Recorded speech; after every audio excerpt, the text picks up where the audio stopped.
All right, it looks like we are live once again with another episode of the Manny Wolf Show.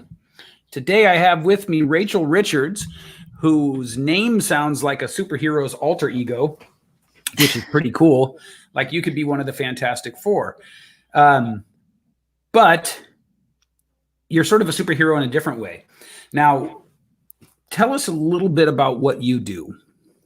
Yeah, so I like that you said that because I consider my superpower is making this boring, complex topic of money into something that's sassy and fun and simple. So I empower female millennials to get their financial shit together. And I'm a best-selling author. I'm a former financial advisor. And what people probably find most interesting about me is that last year at the age of 27, I quit my job and retired, and I'm now living off $15,000 per month in passive income. So I would love to learn more about the passive income part, and we will. But first, I really want to know, why is it so tedious for us? I look at money as akin to air and food and sex and like these things that are just, I don't know how to say it. Like it's absolutely essential stuff, right?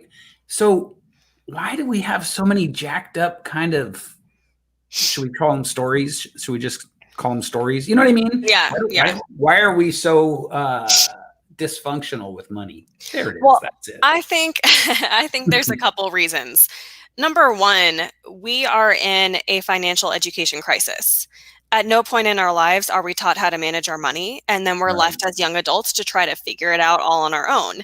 And of course, that leaves us with all these feelings of guilt and shame and embarrassment because we don't know what the heck we're doing and we feel bad about it. So there's that we have to overcome. And then the second reason I think that we feel so dysfunctional about it is because biologically we are wired to not be fiscally responsible.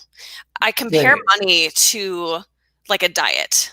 It's one of those things where we know what we should be doing, right? But we give into the instant gratification. Oh, okay. So the instant gratification is the hardwired part. Yes, that's okay. We're hardwired to prioritize the present moment over the future. That's just how we are hardwired as humans. Yeah, so same thing with the diet. Like we will go for that donut today, knowing that's going to give us negative long-term consequences. And that's having the self-discipline to overcome that is extremely difficult.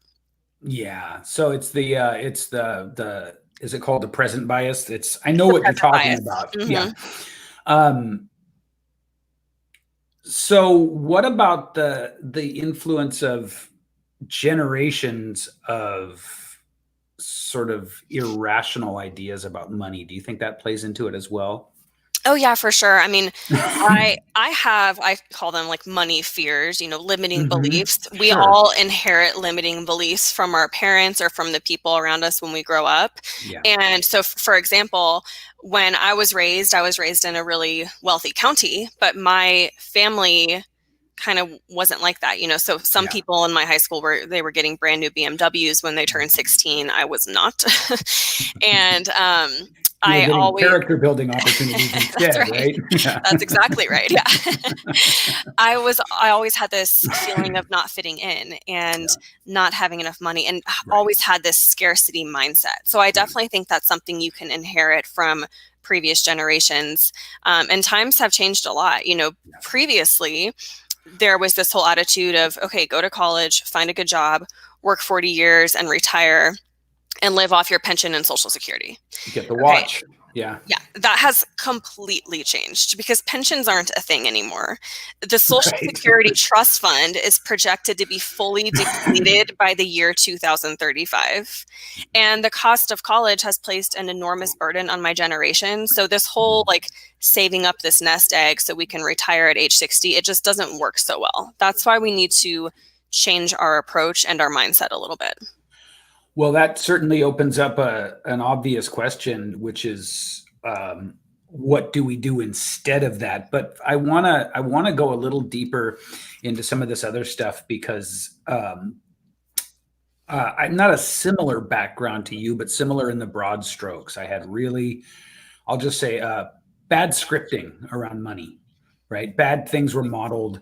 And I define bad as not able to be put to use in the real world.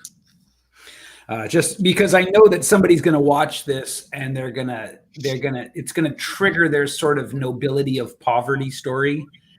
You know what I'm talking about? The self-righteous virtue signaling of no money, which is, you should just get a 22 and shoot yourself in the foot. This is one of those things that there's not a lot, to me, there's not a lot of gray area here. Money makes everything easier. Yeah. Everything, which is why I was glad to have you on the show today. And so I want to go into, like, we've got two things here, two major things at this point in the conversation. One is the inherited stories and scripting. And the other is how the whole larger sort of landscape has shifted. So I think that that World War II, the post World War II generation, right? I think that that's where a lot of our sort of like linear dysfunction around money, as I call it. You know what I mean? Like, so our grandparents and maybe our great grandparents in some cases knew what it was like to truly have nothing.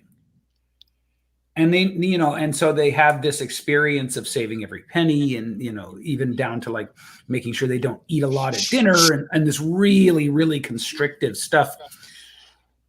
Do you think that that was so intense that it sort of almost got like imprinted into our DNA? You know what I mean? Like it feels deeper than words, right? It's not just something that we learn through oral tradition, so to speak. Yeah, for sure. I think, you know, my opinion is that there are those that certainly still live in extreme frugality, like our grandparents did coming out of that generation. Yeah. But I think we have maybe grown out of that or moved past it, because the problem I see is not underspending, it's excessive spending and not being able to keep your expenses live within your means and everything. I think that's what most people struggle with. But I see that as a reaction, a generational reaction to the extremity of like, I think my grandparents, you know. That is actually, that's true, because I think there's a lot of this attitude in my generation of YOLO, right? You only live once, FOMO, fear of missing out, and sort of feeling this justification of wanting to enjoy things now and not wanting to sacrifice the way maybe our grandparents did. So yeah, I do agree with that. Yeah. And it plays right into that present bias. It's so easy to say yes to the extra expense, right? The extra expenditure. We are, and I'm sure Instagram doesn't help with this at all, right? I mean, that's like the intense programming. Okay, so we're good there. Now, the landscape has shifted, and this maybe I don't know that it couldn't have been deliberate, but it sort of acts as an epic bait and switch, because we're over here on the one side trying to figure out, do I save? Do I spend? Is it YOLO? Is it frugality? Meanwhile, the whole game changed when we weren't looking. You know what I mean? Yes. So tell me a little bit about what you think that I guess really anyone, but people of your generation specifically, how should they be looking at money management in the age of no such thing as a pension? You probably won't have a 40-year career, and you know, that kind of stuff, that the shadow of that is still present in society, but the reality of it is different now. Yes, I love this question. So what I was talking to before, I kind of refer to as the nest egg theory. Right. And this is the theory that you scrimp and save for 40 years and you have your pension and your Social Security and you retire. Yeah. And yes, that used to work well. Like our baby boomer grandparents and parents, that worked for them. But yes, the landscape has completely changed, and that's just not working for us anymore. Right. And to your point about Instagram, keeping up with the Joneses used to be limited to just the street you lived on, literally. Right. I mean, you saw your neighbors and that's what you compared yourself to. And now social media makes us feel like we deserve all of these life experiences and this gorgeous house and all these new things. So the impact social media has had has just added even more pressure that wasn't there before. And it's made it more difficult. And then I read a statistic recently that millennials will need to accumulate at least $2 million by age 65 in order to retire. Now, I don't know about you, but I don't know many multimillionaires, right? So the idea of having to save a couple $1,000,000 by age 65, that is completely overwhelming and daunting to me and many, many people. Yeah. It seems very unrealistic. And there's just so many barriers to do that. And even if somebody can do that, do we really want to wait until we're 65 to finally enjoy this lifestyle of freedom and to finally go on adventures and travel and do all these things? Like, I would rather do it now when I'm healthy and young. Right. Yeah. So, and that's go ahead. I think that's the bigger question. They're both big, don't get me wrong. But it's sort of the Dave Ramsey mentality, right? Which just makes me nuts. You know, I'm like a solid year older than you. But I watch everybody latch onto this Dave Ramsey financing and money management idea, and like it's just insane to me. Like, you're supposed to live like a monk, you know, I mean, it just depends on your situation, how bad things are for you, how much you need to get done, how much you need to save, how much you need to pay down. And so I rejected that roundly. My attitude was like, so I live in California. I don't know where you live, but I live in California, which is an extremely expensive place to live. And so my attitude has always been, well, if I can make it here, I can make it anywhere, sort of, right? So why don't I just focus on earning more? Why don't I just focus on like, what can I do that like, and without guidance. So one of the things that social media was really great for, you just said, I don't know how many multimillionaires you know, but I don't know many. Weirdly, like I know tons of them now. Yeah. Like, I really do. And I don't say that to brag. I say that because, let's say 6 years ago, I didn't know any. Right. But I'm actually friends, connected with, can reach out to, speak to, get guidance from tons of them now, thanks to social media. And I know a whole bunch who pretend they're multimillionaires too. You know? Yep, me too. But yeah, I'm sure you do. All that is to say that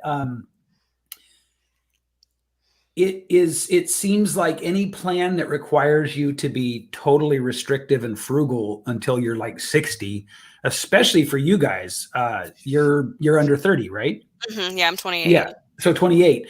I didn't want to, you know, you don't guess directly. But you guys, the idea of waiting until you're 60 to sort of start enjoying life is insanity. Yeah. I mean, I don't want to give up and sacrifice for that long. Right. I have energy now. I want to do cool things now. Yeah. So what does the strategy and the game plan look like then? Yeah. So you're getting to it. I do love Dave Ramsey. I think he's great for debt payoff, but you're right. It's a little bit limited because he's so focused on the expense side and cutting the expenses. And when you only focus on that, you're forced to reduce your quality of life. Yeah. And that's not something I was interested in. Right. So I learned about this concept of passive income several years ago. And here's the way I define passive income. It's money that is earned with little to no ongoing effort. Now, it is being the important caveat, right? That's where the misunderstanding tends to lie. It definitely tends to lie. And it's also no get rich quick scheme. A lot of people hear this and they think it's this, scam, get rich quick scheme, but it's not.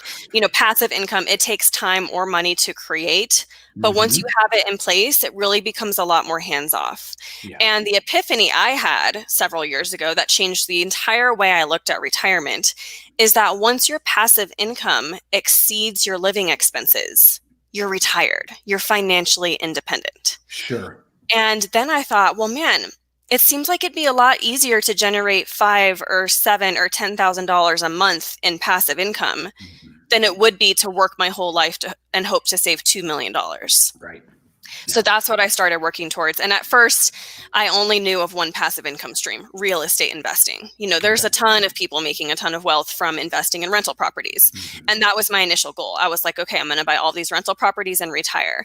And then the more obsessed I became with this concept, I started doing all this research, realized there are so many different ways you can build passive income. And in my book, Passive Income Aggressive Retirement, there's 28 different passive income models that I outline. So trust me when I say there is something out there for everybody. Yeah. Is real estate your favorite? I think I go back and forth on that. Okay. I think real estate is amazing for so many reasons, because with real estate, you get more than just one benefit. There's 3 financial benefits. Number 1 is the passive income or the cash flow, which is what I was after. Number 2 is the equity buildup, because your tenants are paying your mortgage for you over time. And after 30 years, you own a house free and clear, having only paid the down payment. And then number 3, you have tax benefits. And for a bonus, sometimes your property can appreciate. So I think real estate is one of the best tools for building long-term wealth. I absolutely think every young person should own a rental property. But for me, it was more a means to an end. I never had the passion of building this huge real estate empire. Right. I enjoyed it for what it enabled me to do. And the money that it gave me, but it wasn't like it was my lifetime passion. My passion is about teaching young people about financial literacy. So my favorite passive income stream is probably the royalties from my 2 books. When you talk about passion in terms of creating income, I think that opens up a really interesting and important area of discussion.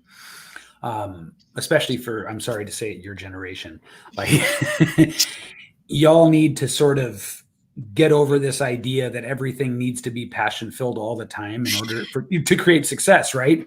Yes. I totally agree. Yeah. I was just reading, I'm going to badly paraphrase, and I'm not even going to attribute it right because I don't remember, but because you scroll through social media and you read articles and stuff and you download all this information. But anyway, someone was making this really good point that, was a different way of coming at a point I've talked about for a long time, which is, for God's sakes, don't wait till you found your passion to start making money, to start acting, right?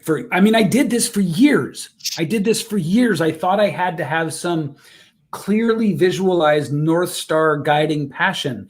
I thought I needed to wake up energized. I basically bought all the entrepreneur fables. And only when I became like, the first way I made money online was not even how I expected to or intended to.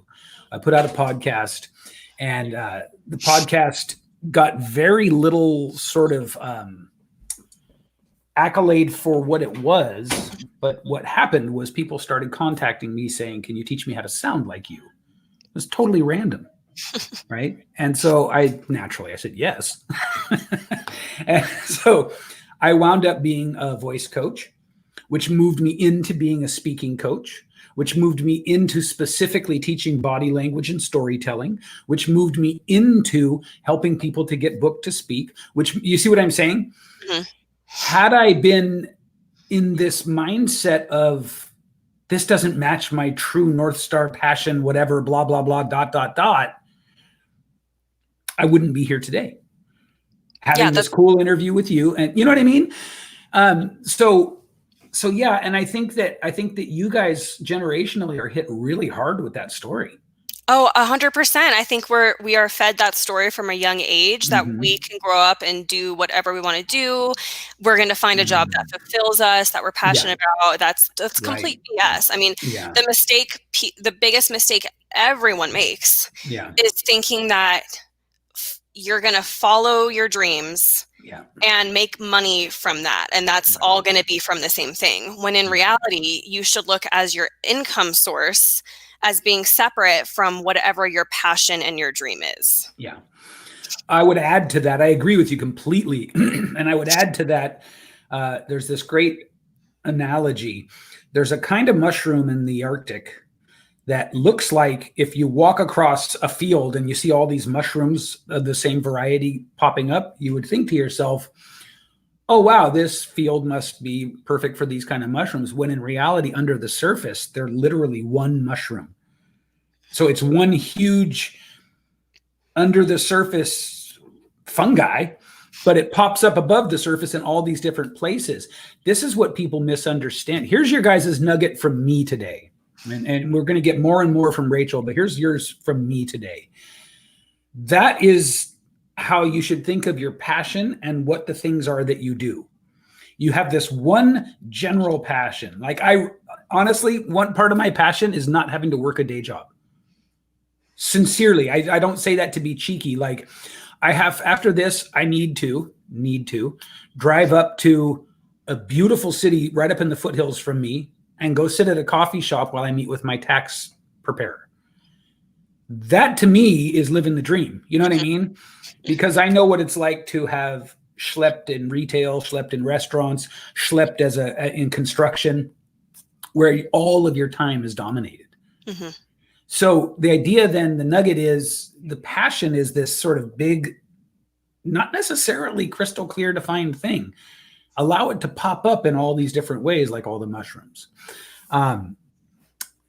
Let's just get into some of your strategies. Let's give you a chance to just sort of plug what you do and why you're so great.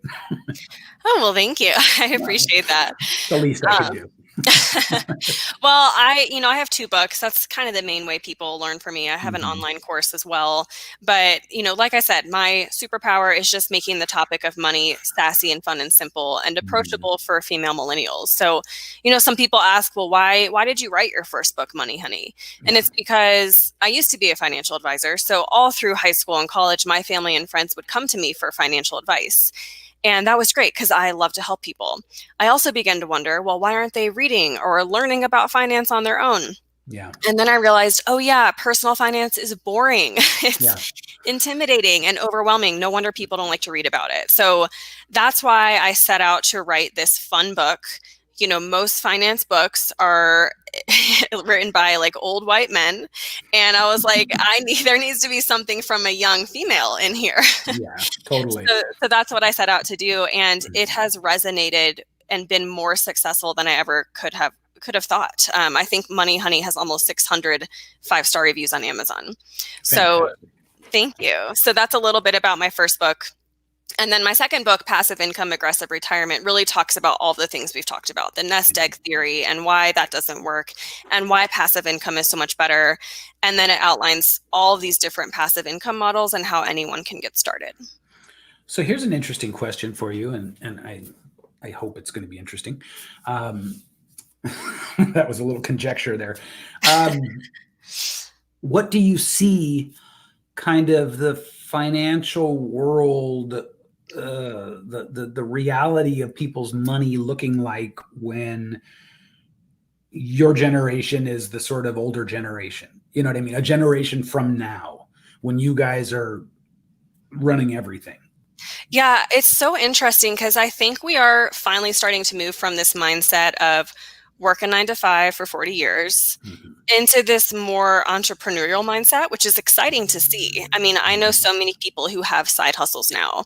So I think it'll be more the norm 20 or 30 years from now for people to have multiple sources of income.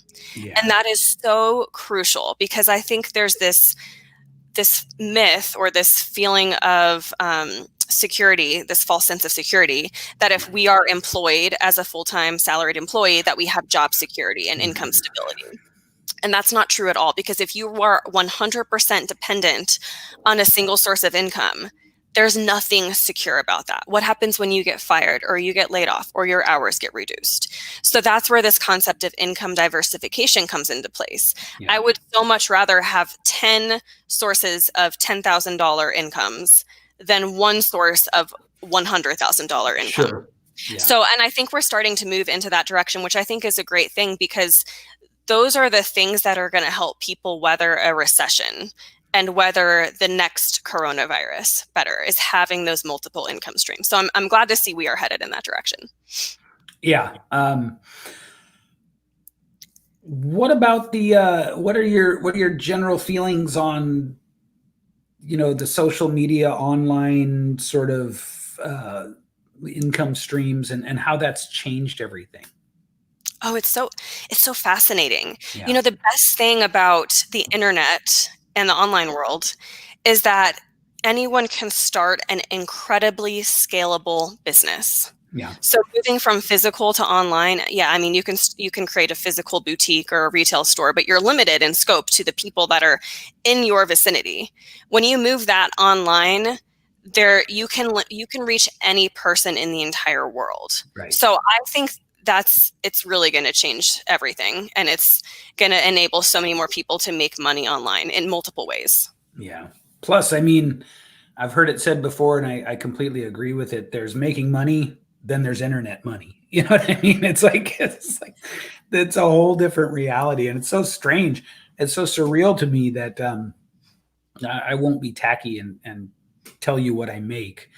But I will say that in the world of my circle online, I'm somewhere in the middle. Like there's 50% of my friends are way above me. And then I go out into the real world and look up and down my street, and I'm like, I am like, in real life, I'm totally killing it. Like I'm just destroying it. So there's a definite discrepancy between that, work for a salary and then what you can create in the online space. Out of your 28 passive income streams that you list in the book, great title, by the way, Passive Income Aggressive Retirement. Is that what it is? Thank you. Yes, Yeah. I can't take credit. One of my readers came up with it, but No, that's a good one. That's a good one. Thank you. So what are your favorite ones? You talked about real estate. Tell us about some others. So I kind of break it down into 5 main categories. Okay. Real estate, and I kind of look at passive income streams by whether you need more time or money to create it, because that's the first step. You have to ask yourself, do I have more time or more money that I can invest into creating this passive income stream? It's good to ask yourself that, because you can narrow things down quickly from the get-go. For example, rental income, there are definitely ways that you can start investing without having a ton of money. Mhm. But like most people would say, yeah, you probably need, a little chunk of money to get started, Mhm. and you need some time. With royalty income, I love this one because it feels more accessible in that you tend to need to have more time than money. For example, my first book, Money Honey, I launched it for under $600. Right. That's all I spent on the launch. But it was a big time investment. It took me about 9 months to write and market and launch it. But anyone could do that. So that's royalty income. There's several ways to make royalty income, online courses, musicians make royalties from their songs, and so forth. Then you have coin operated income, which I think is a really interesting type of passive income. So think of things like a vending machine or an ATM or a slot machine. You install these machines and then you go around and collect money each week. So that's super passive. Laundromat is an example of that. I started seriously considering opening or investing in a laundromat because that can be a very passive income stream if you set it up the right way. Yeah. I never. That one seems so old school. Yeah. Yeah, and you could even put 1 or 2 coin operated washer and dryer machines in a landlord's property, in a multi-family property or an apartment building, and it can be really passive. Then you have e-commerce and advertising. So things like blogging and drop shipping. And I get some, pushback on this because a lot of people were like, there's nothing passive about blogging. What are you talking about? And so that's why I always say the caveat is you have to set these up from the get-go to be passive. One of the people I interviewed in the book is Bobby Hoyt, the founder of the Millennial Money Man blog. Mm-hmm. And he has this website and blog, and he has outsourced all of his writing to his team. And he's making something like $50,000 a month from his blog. So it can be done. That's why I didn't rule it out. And then the last category is portfolio income, which is one of the most common ways that people generate passive income from interest and dividends on their investment. Investing, yeah. Yeah, the only problem with that is that you just have to have a ton of money to generate meaningful revenue. So for a lot of people, that's more like that's going to be later on down the road. Right. So if somebody was listening to this and watching this now and getting fired up about it, what order would you suggest that they take those categories in order to sort of, I guess, maximize it? I would just say it depends on if they have time or money. If Let's they have assume they more, have time. I'm sorry, I didn't. assume they have time. Yeah, I didn't explicitly say that, but that's what I meant. Okay. If they have more time, I would say start with the royalty income and figure out how you can create art, essentially, whether it's a book, online course that you're teaching actual artwork, and how you can license that art to generate royalty income off of it. Yeah. I think self-publishing is a big one, and it's becoming more popular. And Amazon's platform called Kindle Direct Publishing makes this very, very easy. So I think that's a great thing to do. Also, being a published author just gives you credibility, whether you later want to go on and become a coach or do group coaching or run a mastermind. It gives you great credibility. So I think royalty income is the best place to start. And the second best place is probably the coin operated machines, because you don't need as much money for that and you need more time. Okay. The thing about the book that I think most people would ask at this point is, most books only sell a couple hundred copies, right?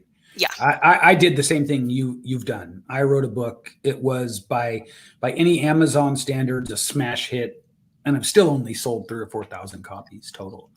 I'm past getting awesome. But I'm past the point where it has the head of steam and the momentum to bring me any kind of real, like, once in a while I'll check my email. Oh, look at that, $42. So how do you keep that earning you money? There's got to be a promotional or marketing strategy, right, that goes along with that? Yeah, for sure. I think I had several things going for me when I launched Money Honey. And the thing is, you have to get everything right in the launch so that you can create that long-term momentum. Otherwise, you'll launch it, you'll see this peak of sales, and then it'll just drop back down. Right. So you have to be pretty strategic. But, the first thing I tell people is, because so many people write books. I mean, so many people sell courses, whatever. So you have to ask yourself, why is someone going to buy my book over the thousands of books that are already out there? I mean, take mine. I'm in personal finance. How many books have been written on this topic? And so if you can't articulate that very clearly and really outline the benefits for the reader, the book is just not going to sell. Right. So you have to think about that from the very get-go. And then once you can narrow down your book idea and you've really come up with something that's unique and that's solving a unique problem in the marketplace that has not been solved before, that's where you're going to have some long-term success. So, and then the other thing I did well is I created a launch team prior to launching my book. Yeah. And I'd read about the strategy from other self-published authors and everything, but I didn't actually create a formal launch team where I had my own group or my own communication with them. But what I was doing was really engaging in Facebook groups. Yeah. And it wasn't even groups that was related to personal finance, but it was groups where female millennials were, and that was my target audience. And every now and then some random money question would come up and I would go on and I would say, hey, I'm Rachel, former financial advisor here. Here's what I think. And I would type out this super helpful, detailed response. Right. And people really came to appreciate that. So after enough times, if somebody asked a question, people would tag me and they'd be like, oh, you need to ask Rachel, or hey, Rachel Richards is your girl.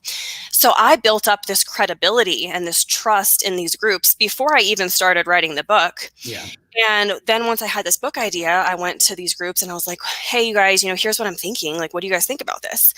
And everyone was like, please write this book. You make money so simple to understand. I want to buy this book.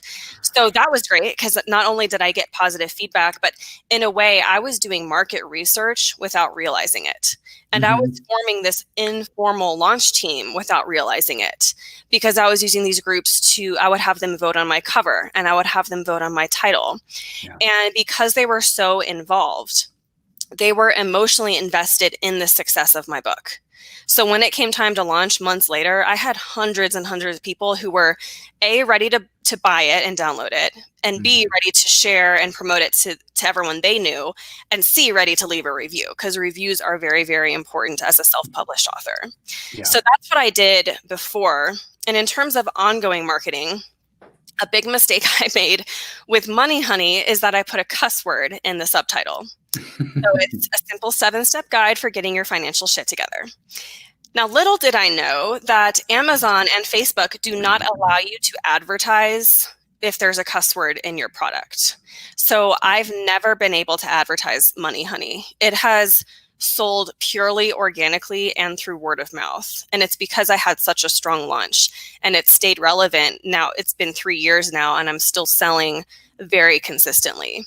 But for my second book, I did not make that mistake. So I've been able to play around with a little bit of advertising. And ever since I quit my job last year, I've now been able to actually devote time into marketing my books. So I've been doing a lot more than I used to. Cool. So how passive is your passive income setup? So it depends. So I have 4 passive income streams. So I have the rental properties, and those bring in anywhere from $8,000 to $12,000 a month in profit. In a normal month, it was definitely impacted by coronavirus, but it's getting back up there. Okay. And I would say that takes 5 hours per week to manage. Okay. And then my book royalties. So I'm in this period where I treat this kind of like having a full-time job. This is what I'm passionate about. So now that I'm financially independent, this is what I choose to spend my time on because I want to continue to grow it right now. So I'm in this growth phase. I'm spending a lot of time on that, but probably I could back off and get it down to 5 hours per week just to maintain. That's my estimate. Okay. Then I have my online course, and that's probably bringing in maybe $1,000 a month. Now that it's all created, because it's all pre-recorded videos, very, very passive, maybe 1 hour per week. Right. And then what's the other one that we have? Oh, we have a print-on-demand t-shirt business, which brings in like $200 a month. So it's not a lot, but it's 100% passive. We don't do anything. Yeah. I